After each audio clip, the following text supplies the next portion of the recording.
আজ আমি দেখতে চলে গেছিলাম নবদ্বীপ রাসযাত্রার যে ভাসান হয় সেই ভাসান দেখতে।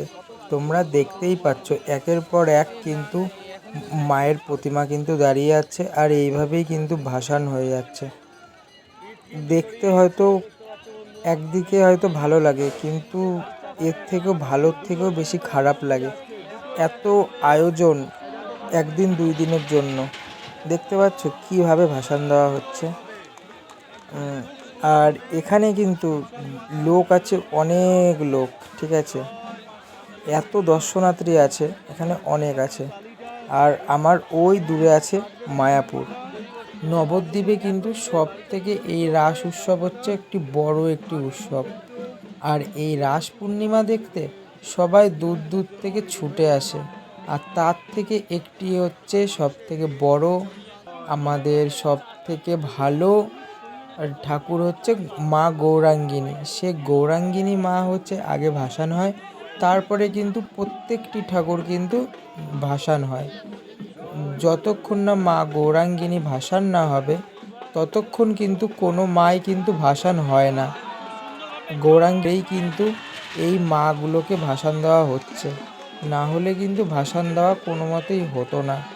আর গৌরাঙ্গিনী মায়ের ভাসানের কথা যদি বলি, গৌরাঙ্গিনী মা হচ্ছে এমনই একটি জাগ্রত মা। এই যে এই রাসের গাড়িগুলোকে দেখছো, এই লোহার গাড়িগুলোকে, এই গাড়িতে কিন্তু গৌরাঙ্গিনী মা কিছুতেই কিন্তু উঠতে চায় না। এবং শুধু এই গাড়িতেই না, কোনো গাড়িতেই কিন্তু এই মা উঠতে চায় না।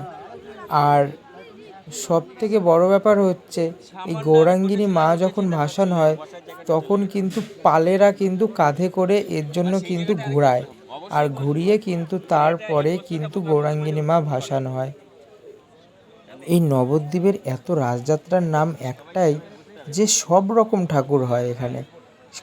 লক্ষ্মী বলো, গণেশ বলো, যাবতীয় যত ঠাকুর আছে সব রকমই কিন্তু ঠাকুর হয়।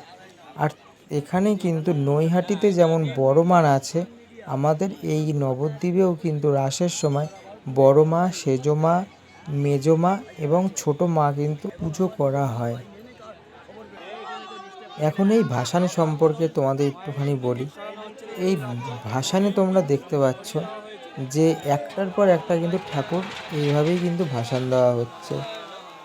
যে রাসের যে তোমার কাঠামো, এই কাঠামো কিন্তু এই রাসের গাড়ির সাথে কিন্তু একবারে যখন চালি করা হয় তখন কিন্তু বাঁধা থাকে। আর যখনই যখন ভাসান দেওয়া হয়, এটা নাট সিস্টেম আছে, সেই নাট খুলে দেওয়া হয় এবং সেই নাটটিকে কিন্তু যখন খুলে দেওয়ার পরে যখন এটা যখন গড়িয়ে যায় তখনই কিন্তু গঙ্গায় এভাবে কিন্তু ভেসে চলে যায়। আর ওই দিকে রয়েছে আমাদের এই চালিগুলোকে তোলার জন্য ক্রেনের ব্যবস্থা। সেই ক্রেন দিয়ে কিন্তু চালিগুলোকে উঠিয়ে নেওয়া হয়।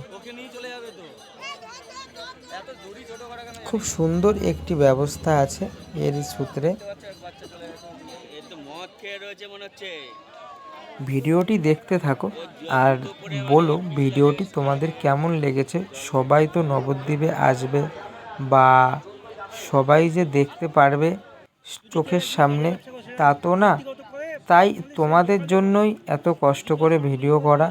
আর তোমরাই সাপোর্ট করো, আর তোমরাই কিন্তু আমাকে ভালোবাসা দিও, আমি যাতে আরও ভালো ভালো তোমাদের জন্য ভিডিও করতে পারি। ভিডিওটি কন্টিনিউ দেখতে থাকো, অবশ্যই জানিও ভিডিওটি তোমাদের জন্য কেমন লাগলো।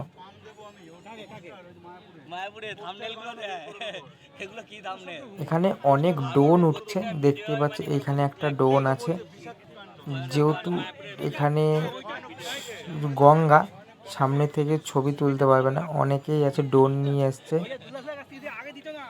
তারা কিন্তু ইউটিউবারই বলতে গেলে, এবং হয়তো নিউজ চ্যানেলের কোনো নিউজের লোক হতে পারে, এমন ব্যাপার।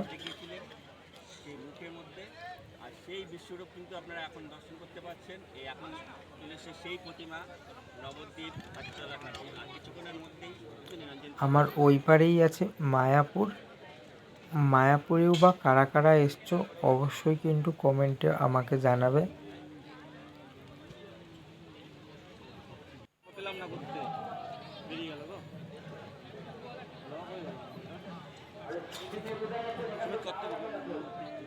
এই দুটো ঠাকুর একসাথেই কিন্তু ভাসান দেওয়া হবে, তোমরা দেখতে পারবে।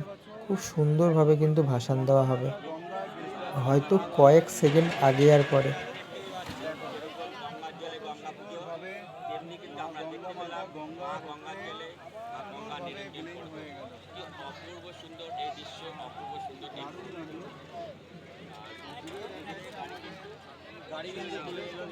ওই গাড়িটা জল থেকে উঠিয়ে নিল, এবার হয়তো এই ঠাকুরটা ভাসান দেবে। সো বন্ধুরা, ভিডিওটি তোমাদের জন্য এইটুকুই রইল। দেখা